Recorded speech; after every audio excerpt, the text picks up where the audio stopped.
Okay, so EA says, you don't want the standard edition. No, you don't want the deluxe edition. Han Solo's like a fucking blaster. No, you want the ultimate edition. For about 30 fucking minutes, and then you realise that's all the game has to offer. They're making a sequel with all this stuff in it, but fuck you, fuck that, and I'm impatient, and I want it now in this game. I'm done. I'm not gonna buy Mirror's Edge 2, I'm gonna pirate your fucking games, and I'm not gonna spend a fucking dime on any one of your games ever again. I mean, this looks fucking cool. So I will be getting Star Wars Battlefront 2.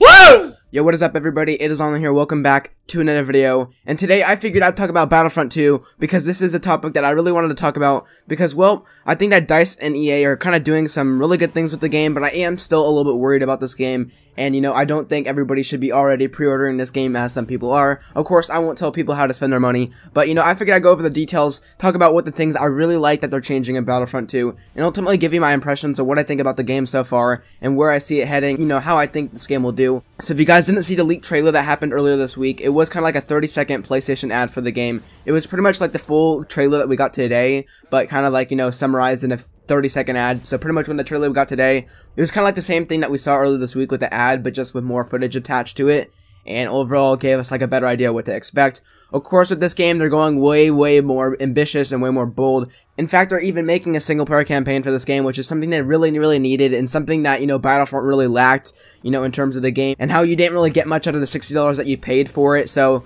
you know, a lot of people are still burned by it, and I see a lot of people still hesitant about the game, but I still see a lot of people, you know, already jumping on the bandwagon to pre-order this game, and I'm going to address that later in the video. The campaign is actually going to be canon, which is really nice to see. They're working with Lucasfilm to make sure this game, you know, is perfectly recognizable in the Star Wars universe and make sure it's canon. And pretty much you play the commander of the Inferno Squad, you know, you're part of the Imperial, and her name is Iden, I believe, which is really cool. It's kind of like a unique original story set into the Star Wars universe. This campaign does take place after Return of the Jedi and before The Force Awakens, so if you did watch The Force Awakens, you know there was a lot of unanswered questions and how the New Order became to be, and well, this game is looking to answer your questions and kind of fill in that time gap. They did mention that you're going to be able to play as Luke Skywalker and Kylo Ren in the campaign, so that should be pretty cool.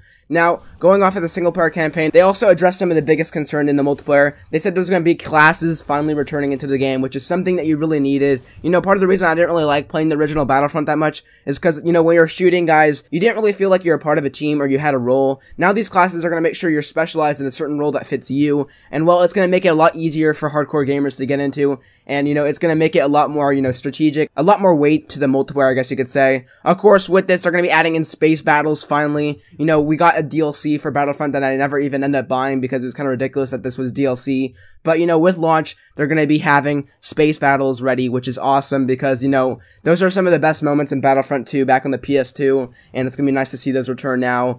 And just having it in the base game is just going to be awesome to be able to play that day one. And, you know, if this game's good, I'm definitely going to be buying this game. Of course, you know, with the whole pre-order thing, I wanted to talk about that later. In fact, I'm going to be even talking about it tomorrow on Gaming at its Core that you're going to see up there. You know, one of our main topics is going to be should pre-orders matter, so I'm not going to go too much into it. But, you know, going back to the multiplayer, it is going to be 40 players, which is really nice. And, you know, I always wanted 64 because I felt like, you know, space battles and 64 players, just how, you know, Battlefield 1 was and just how Battlefield 4 was, would have made the game a lot more, you know, I guess, really grand and make it really feel like this epic war that, you know, Star Wars always is.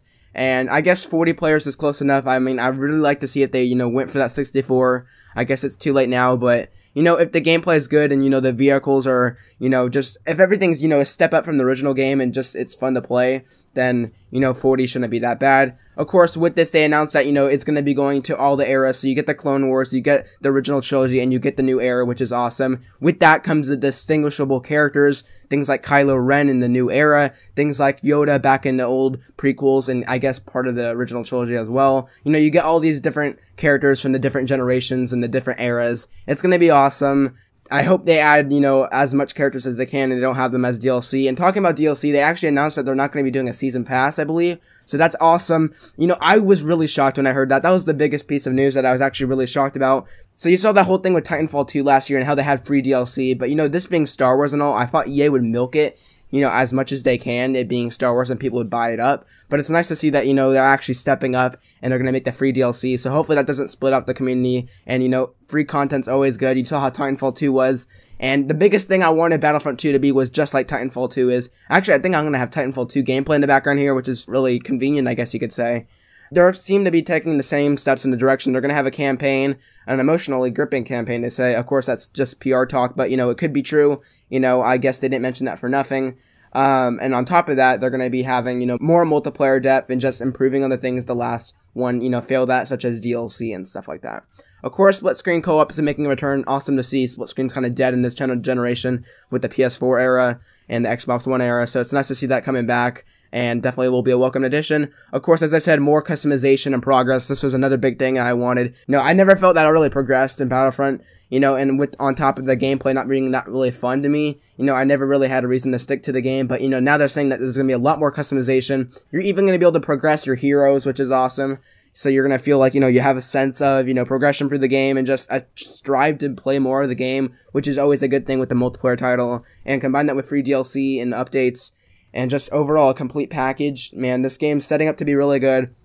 And yeah, besides that, I guess I'll just talk about the pre-order bonuses, which is, I mean, pre-orders, they always work on people. Of course, I'm not going to pre-order this game until I actually see something in media of this game. And even then, you know, I always thought that like, the whole pre-order thing is kind of stupid because at least if you live like a place where I live, you know, there always is a retail copy of the game, you know, even in stores. Of course, I could see exceptions for pre-orders if you want to pre-order a collector's edition and you're a really big fan of Star Wars. Of course, by all means, pre-order it. And, you know, you always, you know, I'm not going to tell people how to spend their money. That, you know, that's completely up to you. But, you know, I recommend that you guys just wait because this is EA and, you know, they could always screw up. You know, this is always just, man, it just always makes, I'm not gonna, like, as I said, I'm not gonna tell people how to spend their money, but it just makes me shake my head when people are always excited by, like, you know, CGI and just trailers that are very vague. Of course, this trailer did show quite a bit. I mean, there's no gameplay yet, so I'm still kind of skeptical on that front, just to see if it's just like Battlefront, you know, just reskinned. But before that, you know, just would I pre-order it? Not now. I mean, the pre-order bonuses don't seem to be that big in the game, which I really applaud DICE and EA for doing that. You know, the pre-order bonuses are just skins, I believe. At first, I thought they were actual Lost Jedi heroes, but as it turns out, it's just the new era heroes, but just reskinned into, like, you know, the new movie. So, you know, it's just a skin, I guess you could say. So it's nothing too breaking, like that whole, like, I believe they gave Han Solo's gun or whatever for the Deluxe Edition last year. The Deluxe Edition is kind of, you know, of course, you could play the game 3 days early, which is awesome. I guess that's, you know, nothing bad. I mean, if you're a hardcore gamer and a hardcore Star Wars fan, that's gonna definitely be something you want to get. But, you know, for the casual consumer, it won't matter. But they did also include the fact that you're gonna have upgradable, you know, classes, which is kind of an F, you know.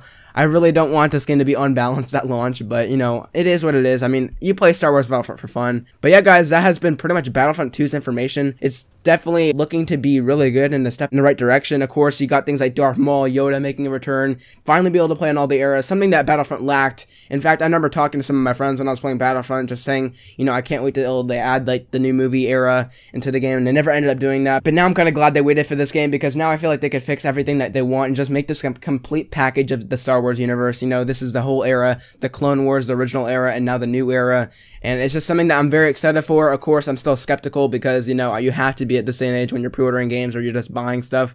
But, you know, with E3 coming around the corner, I'm excited to see more. I'm guessing that's when we're going to get the, you know, gameplay reveal. I know they're not doing E3 this year. They're doing their own public EA Play kind of conference thing right there where it's open to the public. So, but that's another great thing. The public is going to be able to play Star Wars Battlefront 2, which is always a good thing. And of course, with EA Access, you know, we're going to be able to hear about this game more before launch, you know, just like Mass Effect got burned before it's got launched. So, you know, we're going to know how this game goes.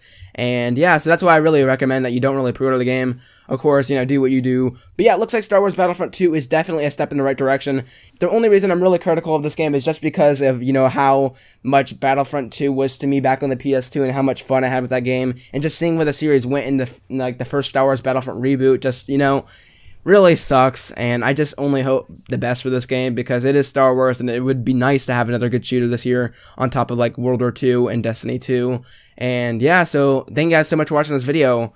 Star Wars Battlefront 2 is looking awesome, and I can't wait to play it in the future. That's if I buy it. But at this point, the gameplay would have to be really bad before I buy this game, and just other things that they screw up on. But, you know, DICE, you're doing a good job, and I can only hope that, you know, it continues. But yeah, guys, I've been Online. Thank you guys so much for watching this video. Are you excited for Battlefront 2? Of course, it is coming out November 17th of later this year. And yeah, it's the same price, $60, of course. But yeah, everybody, I hope you enjoyed the video, and I hope to catch you in the next one. Peace out.